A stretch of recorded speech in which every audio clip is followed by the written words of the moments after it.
हूँ और आपके लिए मेरा ये चैनल बहुत ही हेल्पफुल होगा क्योंकि इसमें आपको फिजिक्स, केमिस्ट्री तथा मैथमेटिक्स के एनसीईआरटी पैटर्न के सारे क्वेश्चंस आपको मिलेंगे। आज मैं बात करूंगा physics unit number 1 chapter first पे स्थिर विद्युत की। किस पे? स्थिर विद्युत की पे। तो ध्यान देना, मैं एक छोटे से शायर के साथ स्टार्ट करता हूँ। क्या है मेरा शायर?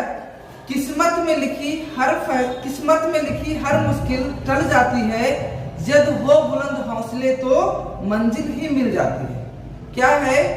किस्मत में लिखी हर मुश्किल टल जाती है, जद हो बुलंद हौसले तो मंजिल ही मिल जाती है। इसी के साथ मैं स्टार्ट करता हूँ फिजिक्स का unit number first, chapter first है स्थिर विद्युत की। क्या है मेरा? स्थिर विद्युत की।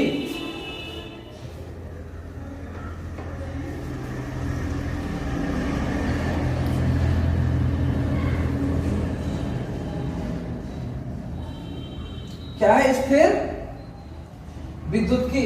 अब आप ध्यान देना, स्थिर विद्युत की कहते किसे हैं? क्या है? स्थिर विद्युत की कहते किसे हैं? तो इसमें बहुत इंपॉर्टेंट चीज ये है कि आप यहीं से कॉन्सेप्ट क्लियर कर लो। आपको पता होगा स्थिर मतलब क्या होता है? विरामावस्था। क्या होता है स्थिर मतलब? विरामावस्था मतलब रुका हुआ। और विद्युत की मतलब क्या होता है? आवेश। क्या होता है? आवेश मतलब हम एग्जैक्ट ये कह सकते हैं जिसमें हम विरामा अवस्था में उपस्थित आवेशों का क्या करते हैं?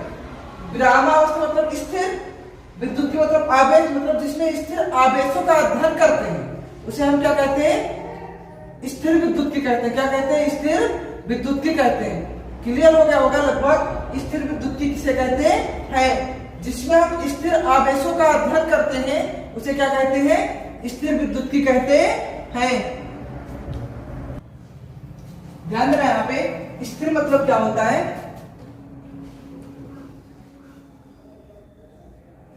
विराम। क्या होता है स्थिर मतलब? विराम। विद्युत की मतलब क्या होता है?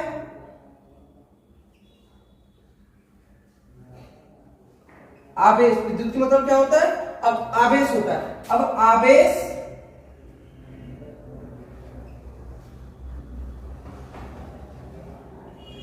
विराम में भी हो सकता है,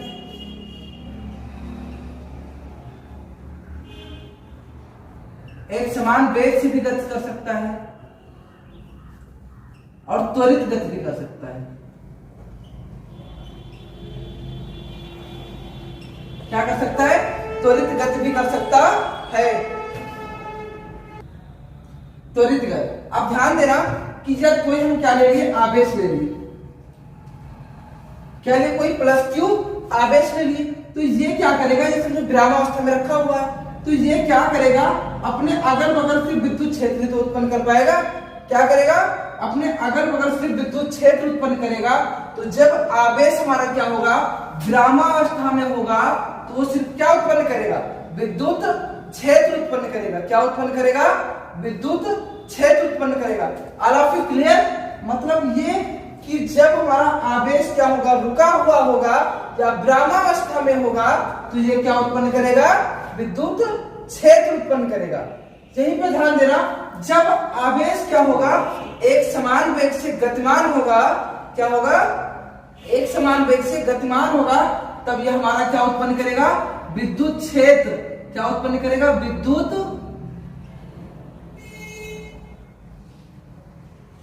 क्षेत्र, कामा चुंबकीय क्षेत्र। विद्युत क्षेत्र, चुंबकीय क्षेत्र दोनों उत्पन्न करेगा। मतलब ये कि जब हमारा क्या होगा? आवेश गति करेगा, मोशन करेगा, एक समान वेग से गति करेगा, तो उसमें क्या उत्पन्न होंगे? चुंबकीय क्षेत्र तथा विद्युत क्षेत्र दोनों उत्पन्न होंगे। अब बात करते हैं कि आवेश एक समान रूप से त्वरित गति कर रहा है। क्या कर रहा है? त्वरित गति कर रहा है। तो यहाँ पे EMF ये भी, उसके बाद में इलेक्ट्रोमोटिव फोर्स भी उत्पन्न होगा, विद्युत क्षेत्र भी उत्पन्न होगा, चुंबकीय क्षेत्र और इलेक्ट्रोमोटिव फोर्स भी उत्पन्न होगा, या इलेक्ट्रोमैग्नेटिक वेव। इलेक्ट्रोमैग्नेटिक वेव भी उत्पन्न करेगा। इलेक्ट्रोमैग्नेटिक वेव विद्युत चुंबकीय तरंग भी उत्पन्न करेगा, चुंबकीय क्षेत्र भी उत्पन्न करेगा वैद्युत क्षेत्र भी उत्पन्न करेगा। इन तीनों का मतलब तो आप समझ गए होंगे अच्छे से कि जब आवेश विराम में होगा तो वो क्या करेगा, सिर्फ विद्युत क्षेत्र उत्पन्न करेगा, और जब आवेश एक समान वेग से गति करेगा तो विद्युत क्षेत्र और चुंबकीय क्षेत्र दोनों उत्पन्न करता है, और जब आवेश त्वरित गति करता है तो वो विद्युत क्षेत्र, चुंबकीय क्षेत्र तथा वैद्युत चुंबकीय तरंग के भाग व्यवहार करता है। आप लोग को ये क्लियर हो गया होगा आवेश किसे कहते हैं, मतलब आवेश के मूल गुण क्लियर हो गए होंगे। अब मैं बात करता हूं आवेश किसे कहते हैं। क्या आवेश किसे कहते हैं? थोड़ी फिजिकल प्रॉब्लम की वजह से वीडियो कुछ देर के लिए रुका हुआ। अब ध्यान देना, बात करते हैं आवेश पे। हम बात कर रहे थे कि आवेश किसे कहते हैं। आपको इससे क्लियर हो गया होगा कि किसी वस्तु का वह गुण, किसी वस्तु का वह गुण जिससे विद्युत या चुंबकीय प्रभाव का अनुभव होता है, जिससे क्या होता है, विद्युत या चुंबकीय प्रभाव का अनुभव होता है, उसे हम क्या कहते हैं, विद्युत आवेश कहते हैं। क्या कहते हैं? विद्युत आवेश कहते हैं। ध्यान देना इधर,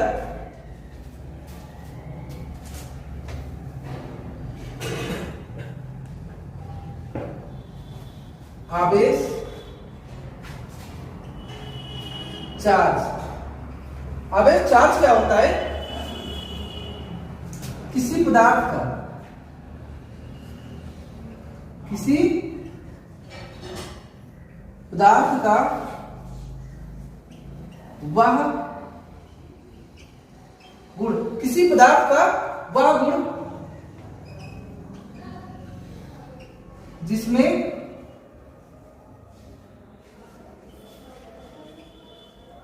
विद्युत तथा चुंबकीय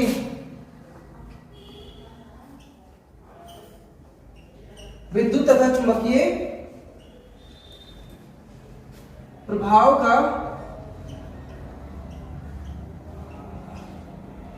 अनुभव होता है, चुंबकीय प्रभाव का अनुभव होता है,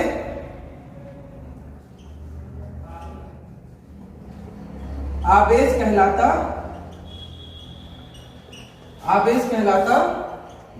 है। आवेश का SI मात्रक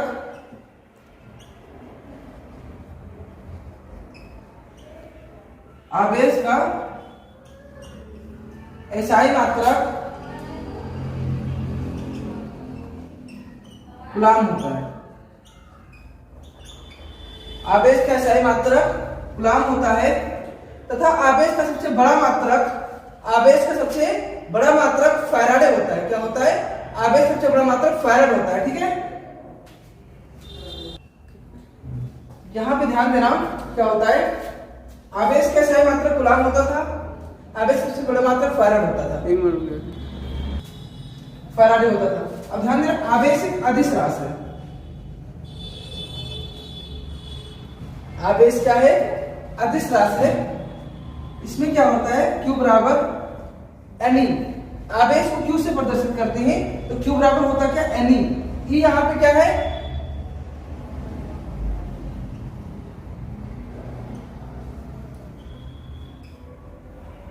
यहां पे इलेक्ट्रॉन पर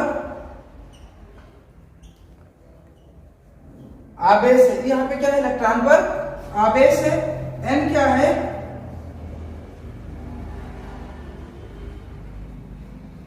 इलेक्ट्रॉनों पर संख्या। N क्या है, इलेक्ट्रॉनों पर संख्या। और Q क्या है, आवेश। इलेक्ट्रॉन पर आवेश का मान कितना होता है, 1.6 × 10⁻⁻19 होता है। इसको आवेशों का क्वांटीकरण भी कहते हैं। इस प्रक्रिया को आवेश का क्वांटीकरण कहते हैं।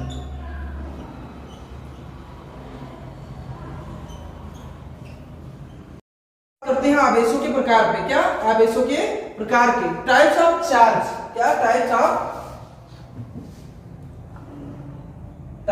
Of charge. आवेशों के प्रकार, इस पे आवेशों के प्रकार पे। अब बात करते हैं आवेश के कितने प्रकार के होते हैं। क्या आवेश कितने प्रकार के होते हैं? देखो विलियम गिलबर्ट के अनुसार, किसके अनुसार? William Gilbert. क्या? विलियम गिलबर्ट के अनुसार वस्तुओं को, ध्यान देना, विलियम गिलबर्ट के अनुसार वस्तुओं के घर्षण से, क्या होता है ना, वस्तुओं के घर्षण से दो तरह के आवेश प्राप्त होते हैं। क्या? वस्तुओं के घर्षण से दो तरह के आवेश प्राप्त होते हैं, जिन्हें अमेरिकन वैज्ञानिक, कौन? जिन्हें अमेरिकन वैज्ञानिक बेंजामिन फ्रैंकलिन, कौन? बेंजामिन फ्रैंकलिन ने धनात्मक तथा ऋणात्मक नाम दिया। ध्यान देना इधर, कौन? विलियम गिलबर्ट के अनुसार, किसके अनुसार? विलियम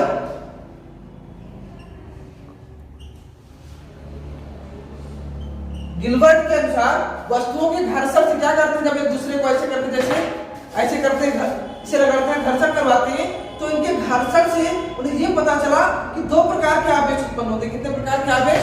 दो प्रकार के आवेश उत्पन्न होते हैं। और उसके बारे में कौन बताया? विलियम गिलबर्ट ने बताया था कि वस्तुओं के घर्षण से दो प्रकार के आवेश उत्पन्न होते हैं। स्टार्ट। हाँ, विलियम गिलबर्ट, मतलब ये बताया कि जब घर्षणा जाता है, एक दूसरे को रगड़ते हैं, तो उनमें जो घर्षण होता है उनके द्वारा दो प्रकार के आवेश उत्पन्न होते हैं, एक ऋणावेश और धनावेश। इसमें ऋणावेश और धनावेश कौन बताया था? अमेरिकन वैज्ञानिक, कौन? अमेरिकन वैज्ञानिक बेंजामिन फ्रैंकलिन। कौन बताए थे? फ्रैंकलिन।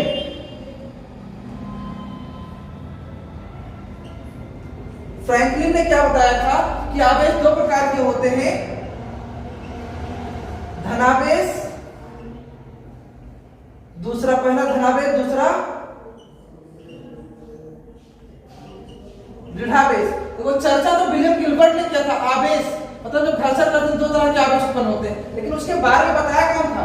बेंजामिन फ्रैंकलिन ने बताया था कि आवेश दो प्रकार के होते हैं, धनावेश और ऋणावेश। अब बात करते हैं कि धनावेश किसे कहते हैं और ऋणावेश किसे कहते हैं।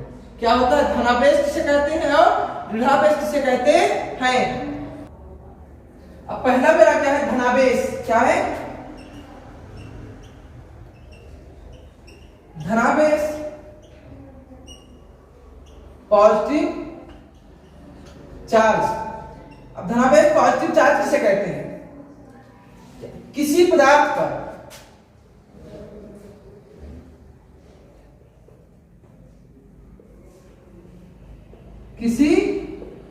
पर इलेक्ट्रॉनों की कमी के कारण, किसी पदार्थ पर इलेक्ट्रॉनों की कमी के कारण, इलेक्ट्रॉनों की कमी के कारण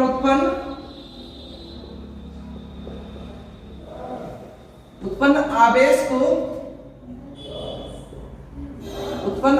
को धनावेश कहते, उत्पन्न आवेश को धनावेश कहते हैं। इसका एग्जांपल, सबसे सटीक एग्जांपल क्या है?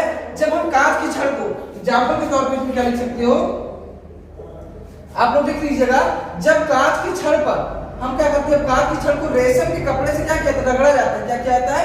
जब कांच की छड़ को रेशम के कपड़े पर रगड़ा जाता है, ध्यान देना, जब कांच की छड़ को रेशम के कपड़े पर रगड़ा जाता है, क्या किया जाता है? जब कांच की छड़ को रेशम के कपड़े पर रगड़ा जाता है तो कांच की छड़ पर इलेक्ट्रॉन की कमी हो जाती है। तो क्या होता है? कांच की छड़ पर इलेक्ट्रॉन की कमी हो जाती है, जिस कारण हमारा क्या होता है? कांच की छड़ धनावेशित हो जाता है। मतलब ये कि कांच की छड़ से धनावेशित जो वो रहता था, धनावेश रहता था, वो चला जाता है, तो क्या हो जाता है? वो ऋणावेशित हो जाता है। जय महाकाल। शुरू करते हैं ऋणावेश। क्या शुरू करते हैं? ऋणावेश। ध्यान देना, एग्जाम्पल तो आप लोग लिख चुके होंगे। अगला मेरा है क्या? ऋणावेश।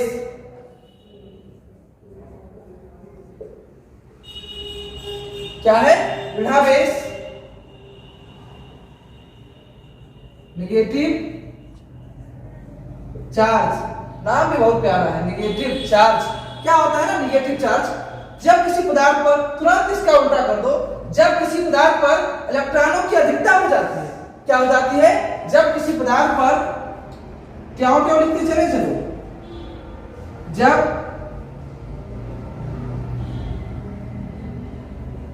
किसी पदार्थ पर इलेक्ट्रॉन की क्या हो जाए, जब किसी पदार्थ पर इलेक्ट्रॉन की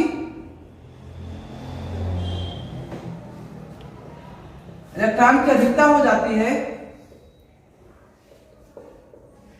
क्या हो जाती है? इलेक्ट्रॉन की अधिकता हो जाती है, तो उत्पन्न आवेश को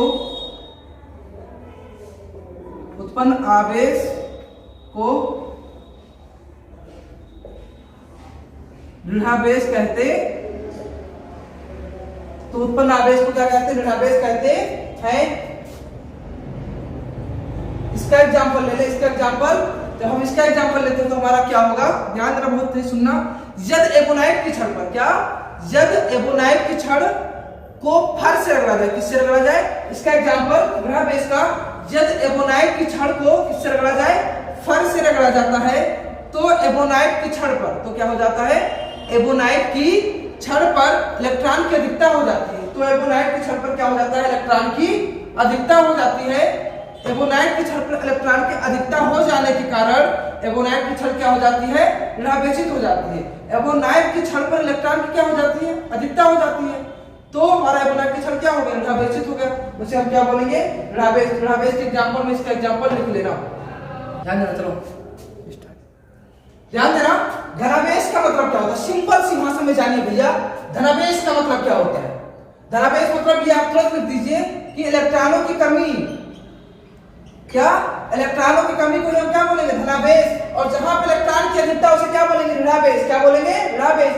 जहां पे इलेक्ट्रॉन की कमी उसे धनावेश, जहां पे इलेक्ट्रॉन की अधिकता उसे ऋणावेश। बात करता हूं आवेशों की मूलभूत गुण पे। जैसे कहते नहीं अपना कोई गुण होता है, आप लोग का भी कोई गुण होगा, वैसे ही आवेशों का मूलभूत गुण है। क्या होता है देखते हैं, आवेशों का मूलभूत गुण।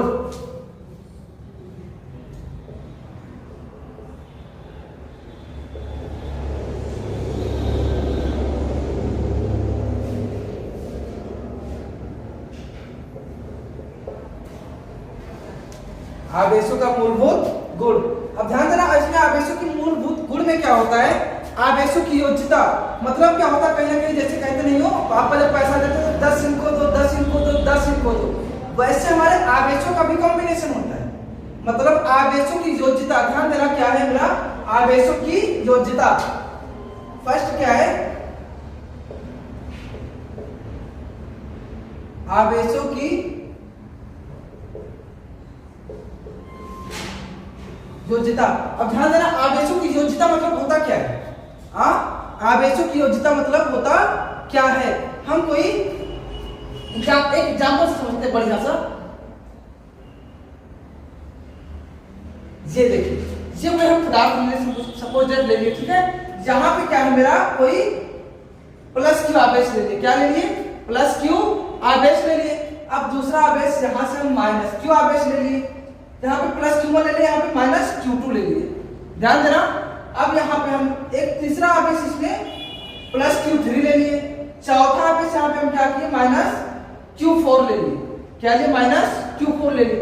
अब मुझे यहाँ पे दिक्कत ये दे रहा है कि कैसे हम आवेशों को योग करें, कैसे आवेशों का योगता करें। तो जैसे ही हमारा एक गिनती नहीं गिनती है, जब जैसे हमारा मैथमेटिकल कैलकुलेशन नहीं होता है, सेम वैसे ही आवेशों का भी कैलकुलेशन होगा। सेम वैसे ही आवेशों का भी कैलकुलेशन होगा। आइए देखते हैं क्या होगा।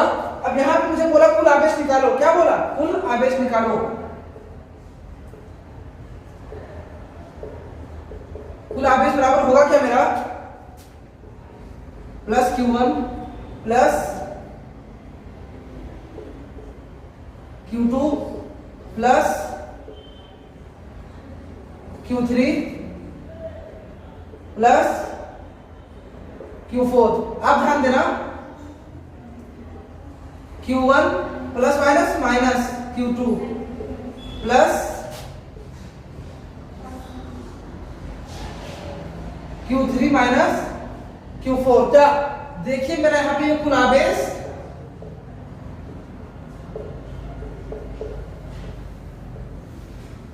आ चुका। सेम ऐसे ही आवेशों की योज्यता निकालते हैं या आवेशों का कुल आवेश निकालते हैं।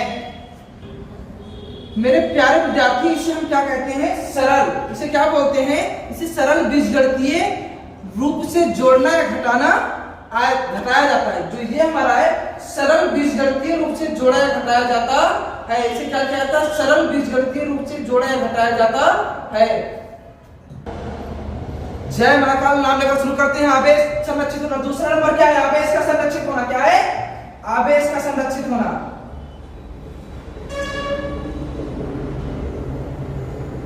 आवेश संरक्षित होना। जैसे इसे हम क्या कहते थे? इस प्रक्रिया को अभी क्या बोले हैं? बीजगणितीय सरल अनुपात। क्या बोले हैं इसको? हम इसको ये कहते हैं कि इसे सरल बीजगणितीय रूप से जोड़ा या घटाया जा सकता है। इसे क्या, इसका मतलब क्या है? इसे सरल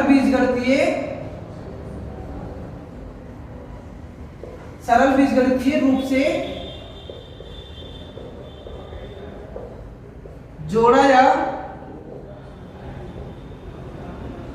घटाया जा सकता है। ऐसे ही देखो, आवेश संरक्षित होना मतलब क्या होता है कि आवेश कहने के संरक्षण होता है। इसे ध्यान देना। मैं बहुत ही सटीक एग्जाम्पल लेकर चलता हूं। लो नाम महाकाल का एग्जाम्पल देखिए इधर। क्या है? MgSO4। क्या है? MgSO4। इसमें ध्यान दीजिए, कुल आवेश निकालना है आपको। क्या निकालना है? कुल आवेश। इधर क्या बन जाएगा? Mg2 plus SO4 minus minus. यहां पे कुल आवेश निकाले, क्या होगा मेरा? शून्य। क्या होगा कुल आवेश? शून्यवान। यहां पर भी आवेश शून्यवान, क्योंकि यहां पे 2 प्लस, यहां पे SO4 पे 2 माइनस। आवेश टोटल क्या हुआ? शून्य। मतलब ये मेरे आवेशों का संरक्षित होना बताता है। ये क्या बताता है? एग्जांपल आवेशों का संरक्षित होना बताता है। सेम एग्जांपल इसी पे ले लेना। Q1 minus Q2 plus Q3 minus Q4। इसे सरल बीजगणितीय रूप से जोड़ा या घटाया जा सकता है। वही प्रक्रिया आवेश से संरक्षित होने में लगेंगे। एक एग्जांपल बहुत सटीक आपके सामने हमने दिया कि MgSO4 रिएक्शन Mg2 प्लस आयनों में टूटेगा और SO4 माइनस में टूटेगा। तो यहाँ पे मैं बोलूं कुल आवेश निकालो, तो MgSO4 पे कुल आवेश मेरा क्या होगा? शून्य होगा, क्योंकि +2 यहाँ से, SO4 यहाँ से, मतलब ये क्या है? उदासीन है। आपको पता है कि क्या है? उदासीन है। जहां पर भी Mg2 प्लस SO4 2 माइनस में टूटा, यहाँ पर भी आवेश क्या होगा? शून्य होगा। क्या होगा? शून्य होगा आवेश। ध्यान देना। अगला क्या है? तीसरा नंबर, आवेशों का जो मान होता है वो गति पर निर्भर नहीं करता है। आवेशों का जो मान होता है वो गति पर निर्भर नहीं करता है। मार्कर गायब हो गया था, पता नहीं कहां चला जाता है। यहाँ पे क्या है? आवेश का मान, जो क्या होता है ना मेरा, कि आवेश का मान गति पर निर्भर नहीं करता है। ध्यान देना, आवेश का मान गति पर निर्भर नहीं करता है। तीसरा है आवेश का मान गति पर, क्या होता है? आवेश का मान गति पर निर्भर नहीं करता है।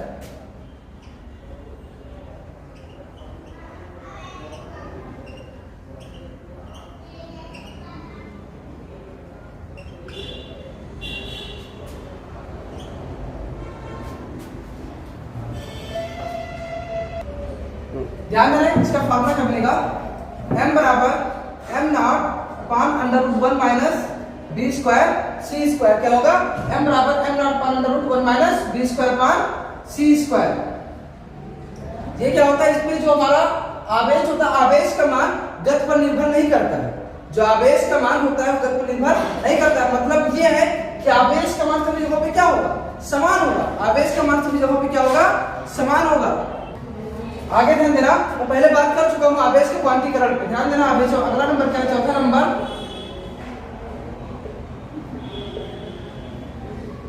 आवेशों के